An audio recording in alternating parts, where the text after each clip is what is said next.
Hello everybody, welcome to my channel Chapter Chat, and today we'll discuss a poem Life and Death by Sri Aurobindo.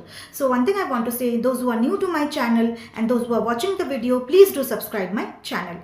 So Aurobindo was born on 15th August 1872 and he died on 5th December 1950. So Sri Aurobindo's other famous work is Savitri and Satyavan. So ये जो poem है life and death, this was written in between 1895 and 1905. This is a 6-line poem and the rhyme scheme is ABABCC. So here in this poem जो poet हैं वो discuss करना चाहते हैं life and death के बारे में, और इस पोएम का जो मेन थीम है वो है non existence of life and death. So poet जो है यहाँ पे इस पोएम में लाइफ और डेथ के बारे में वो डिस्कस कर रहे हैं. So now let's start. Life and death, death, life. The words that have led for ages. तो पोएट यहाँ पे कहना चाहते हैं लाइफ, डेथ, डेथ और लाइफ. तो when we think of these words, what do we think? That life and death.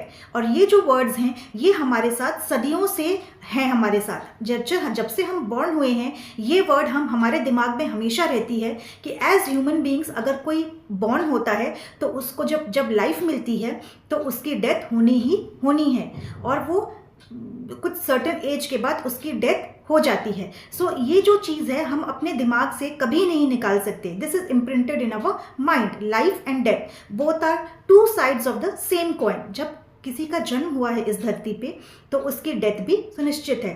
After a certain time, जब उसका टाइम खत्म हो जाएगा, he will leave the world and he will go to another world.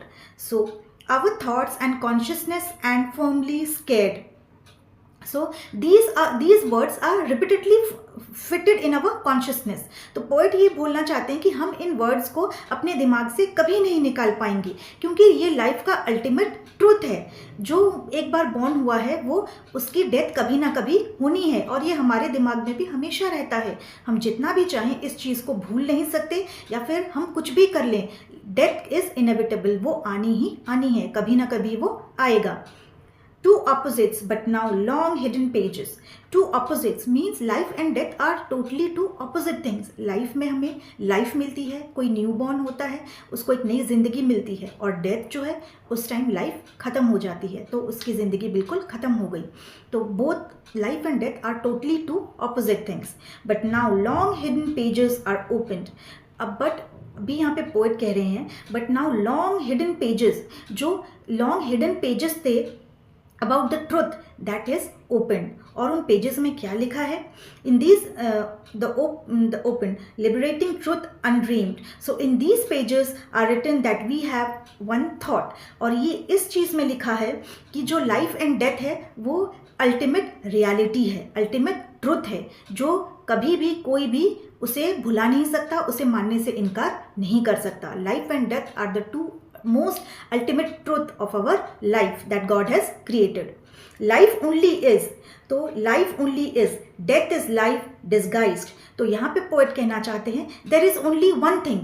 Poet यहाँ पे बोलना चाहते हैं कि इस दुनिया में बस एक ही चीज़ है, लाइफ ही है. और डेथ क्या है? Then what is death? Death is life disguised.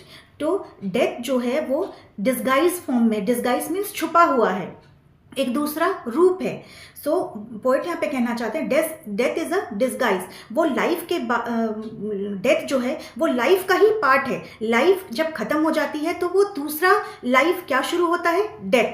That is another life that continues, और ये एक डिस्गाइज फॉर्म में होता है. तो पोएट यहाँ पे ये बेसिकली बताना चाहते हैं कि लाइफ चलती रहती है, बस हम जब ह्यूमन बींग्स का टाइम ख़त्म हो जाता है, ये लाइफ जो हम देखते हैं, जो ये लाइफ हम जीते हैं, ये बॉडी को हम छोड़ देते हैं, ये बॉडी हमारी यहीं छूट जाती है, और हमारी सोल जो है वो दूसरी जर्नी कंटिन्यू करने लगती है. So this is what the poet wants to say. हमारा बॉडी यहीं छूट जाता है, पर हमारा सोल जो है वो दूसरी लाइफ कंटिन्यू करने, वो दूसरा लाइफ जीने के लिए चला जाता है.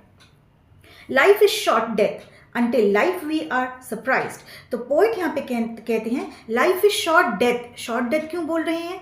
पोएट यहाँ पे बोल रहे हैं कि जो लाइफ हम जी रहे हैं, अगर वो हम अच्छी तरह से नहीं जिएंगे तो वो डेथ ही तो है। जैसे कुछ लोग हैं वो डर डर के जीते हैं, कुछ लाइफ को ऐसे ही ऑर्डिनरी, बहुत ऑर्डिनरी तरीके से जीते हैं, उनके लाइफ में कुछ भी अच्छा नहीं होता है, वो खुद ही अपने लाइफ का बुरा करते हैं। तो वो पोएट कह रहे हैं ये डेथ ही तो है जो उनको भगवान ने इतनी अच्छी लाइफ दी है, God has given them a beautiful life, but they are not enjoying their life. उनको वो पर्पसफुल नहीं बना रहे हैं उस चीज़ को। कुछ इंपॉर्टेंट काम उन्हें करने चाहिए, अपनी लाइफ को पर्पसफुल बनाना चाहिए, लोगों की सेवा करनी चाहिए, बुक्स पढ़ना चाहिए, एडवेंचर करना चाहिए। वो जो अपनी कैपेबिलिटीज़ के अंदर जो भी कुछ कर सकते हैं, they should do all those things, but लोग ये नहीं करते हैं। तो ये लाइफ का वो अपना मिसयूज ही कर रहे हैं, वेस्ट कर रहे हैं अपने लाइफ को।